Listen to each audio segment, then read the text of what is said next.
Just trying to...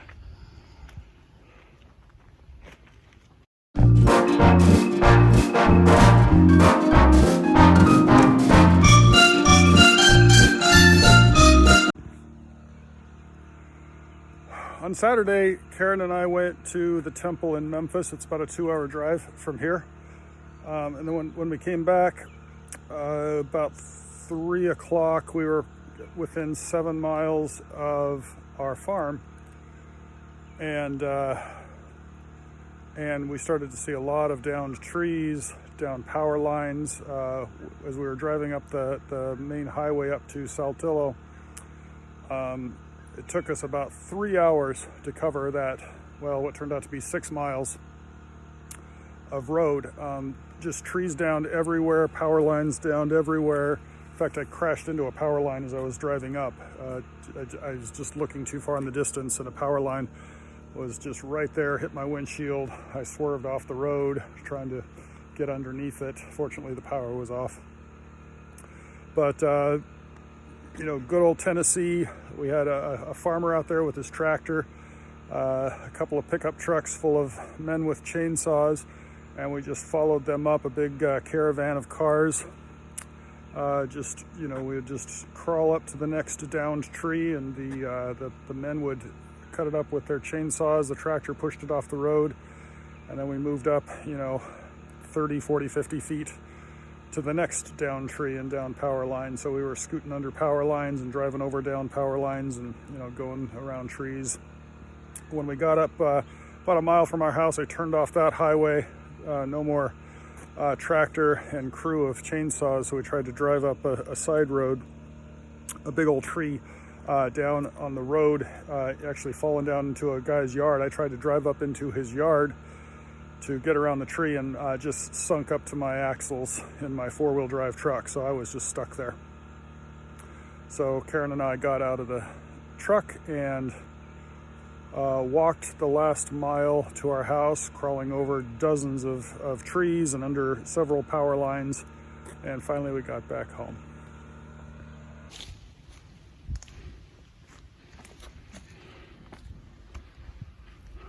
Just trying to...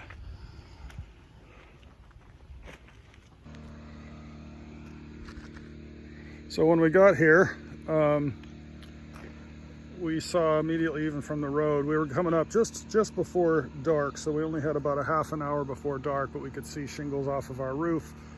We could see shingles off of our detached garage, but mostly what we could see was a mangled barn. So even from the road, we could see that the barn had been pretty torn up, and part of it was laying down on our chicken coop. So we got up here, we kind of surveyed the damage. We only had a half hour, checked all of our animals. All the animals were safe. Even down to our last broiler chicken. I went out, checked my cows. Strange thing was, I was missing a cow. I could not find one of my cows. F24 was gone. And so I was, you know, walking along the edge of the woods looking for her, and just couldn't find her, and went back, counted my herd like, you know, 6 times. She's not there. And finally, I'm just about to give up, and I go back and I just count my herd one last time, and there she is, standing there in the middle of the herd. I have no idea where she was or why I couldn't see her. But so I felt a lot better after that. So everybody was safe and accounted for.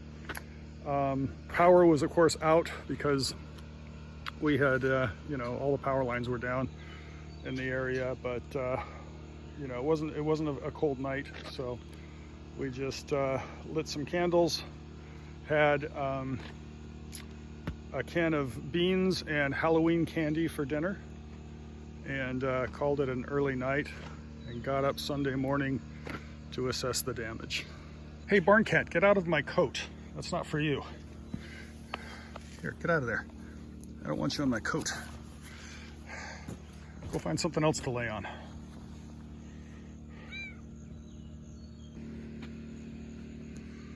So lots of downed trees. This is just our front yard between the house and the barn. Some really kind of strange damage. We have these trees down. See that big old tree? It's actually leaning against another tree. That's dangerous.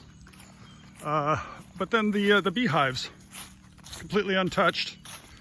There's a big root ball. It's about a little over 6 foot tall, the root ball. So got the tree laying here in the yard. There's the goat paddock. The gate was down over there. I'll show you that in a little bit. Some branches down here. Big old tree falling down there. We have, there's the goat barn, the goat shed. Actually not in bad shape, but you can see if you look from the side of it that whole southern face is just pushed in. So some pretty serious winds. But if you back up a little bit, this is the edge of our barn. And if you look up, no barn. So we come back down and there's the chicken coop. So we lost about 15 foot off of our barn here. Where to go? There it is, back on the other side. So it actually blew off the front here, went over the top. You can see some of the rafters right there up on the top. Blew all the way over the top of the barn, landed back in the alley there. Kind of amazing. So we have our Mennonite built chicken coop, which is holding up half the barn. Look, the coop looks completely fine, undamaged. So it didn't have any trouble with the storm, but our barn did. But you'll see these big old posts here that are buried well into the ground in concrete. It's about 3 feet down into the concrete. That just got plucked out of the ground. Actually, part of that pole is over here. And the funny thing, so my tractor is safe, that's good. The funny thing about it is all that damage and that bucket, that's right where I left it when we left on Saturday morning. The bucket didn't blow away, but the barn did. So isn't that funny?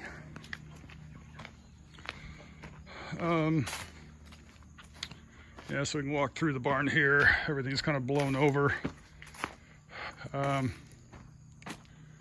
And you can see these big steel rafters, or trusses rather, you know, metal roof, just mangled and laying here on the back of the field. Some of it's out in the goat pasture. So that's what we're dealing with today.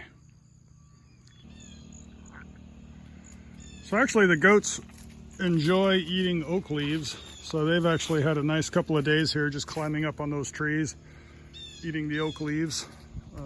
They just think it's all good fun. So they've been well fed.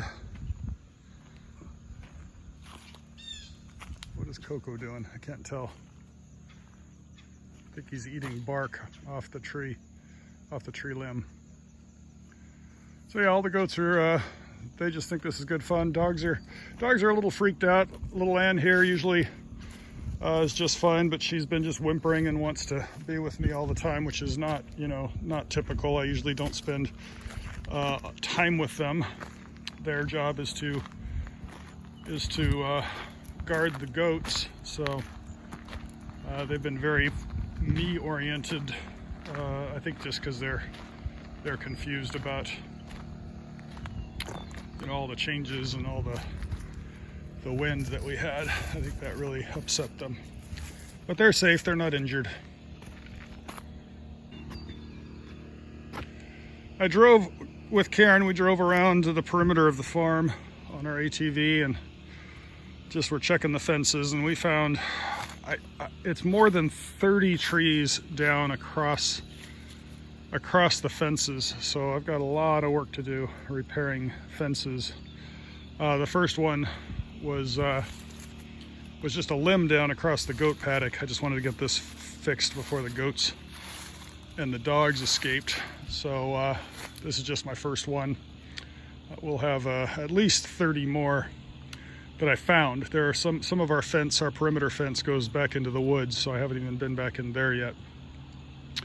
But involves, you know, chainsaw the limb in half, get it off the fence, and then just start repairing barbed wire. So that looks like it's going to be my life for the foreseeable future.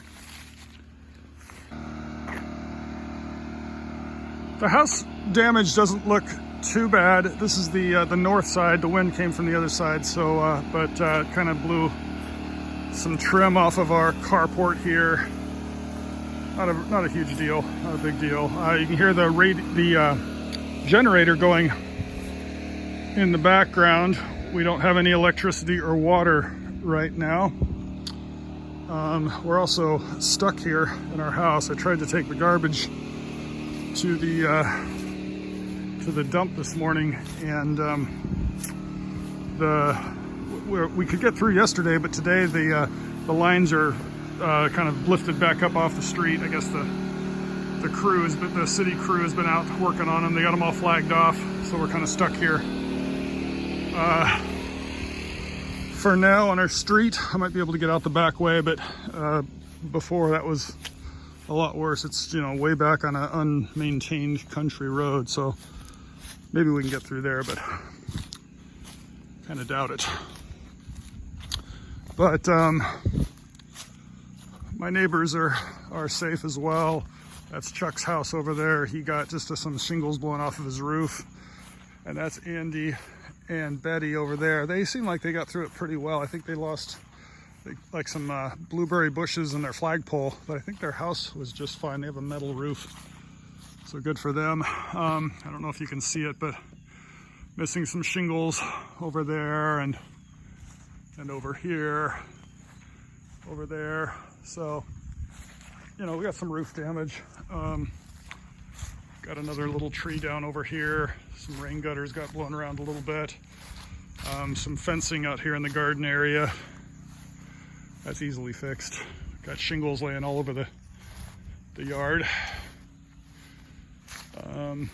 So, you know, not too bad.